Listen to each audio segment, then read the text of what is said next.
Greetings. It may be winter outside, but if you look at my shirt, it's nice and toasty here. Back to the tropics. I read the newspaper and listen to the radio once in a while, and there's been some to-do about this woman or this girl from Georgia who had a liaison with a local doctor. I was curious.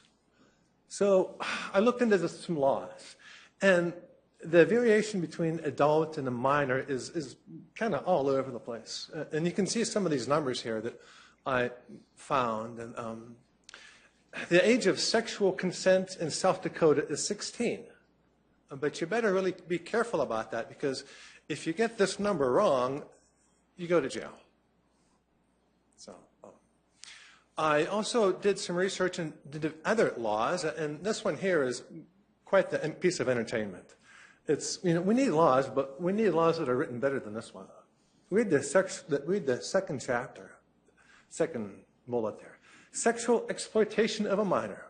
If you allow your minor to engage in any activity with nudity involved, you are exploiting that child sexually.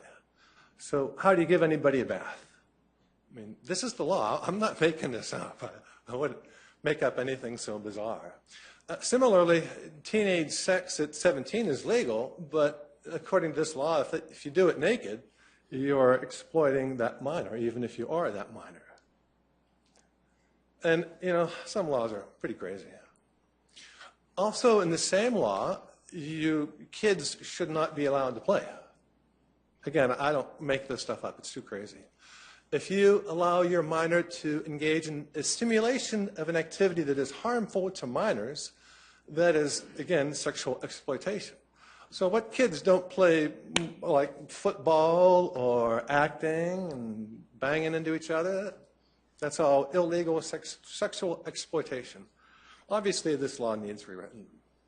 And teenage sexting is rather popular these days. Take a fun picture of yourself and send it off to your friend. Turns out that this is child pornography. Popular activity, nasty consequences. Still in the same law, if your minor friend fibs a little bit and tells you that they're 16 instead of 15, and two, you get along together, you better watch out, because that person's dishonesty can get you in jail.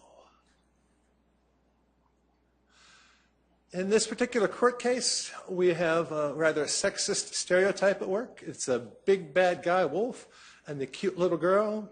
The stereotype is a little more obvious a little later on. In romance, hey, you've got some money, you've got some intimacy. Prostitution, thoroughly illegal, but when it's illegal, it goes underground and gets more dangerous. Human trafficking, that's also illegal. Oh, and the sugar daddy idea, and it's a very important concept in this case. Having fun with an older person and some gifts to go along with it. Now, what actually happened is two people met on the sugar daddy website with obvious repercussions, and they had a good time for a little while. Things were good for a bit, but then she was worried about him and called the police. Both parties went to jail. Not exactly what you want to happen when you call the police. Check out this rack of charges against the older man who had a seemingly legal relationship with a young woman. Quite a rack of charges. It's really quite amazing. And if you read the law, none of this appears to be justified. And in court cases, I've noticed sensationalized prostitution. That seems to be the primary driver for this problem. And double jeopardy, how many times over is that here? And we've got a rather large prison population, partially as a consequence. Now, I would like to bring my little observations to the awareness of the court, but I don't know if that's possible or even how to do it, because if I write a letter to the DA, he's going to blow me off like he's done before.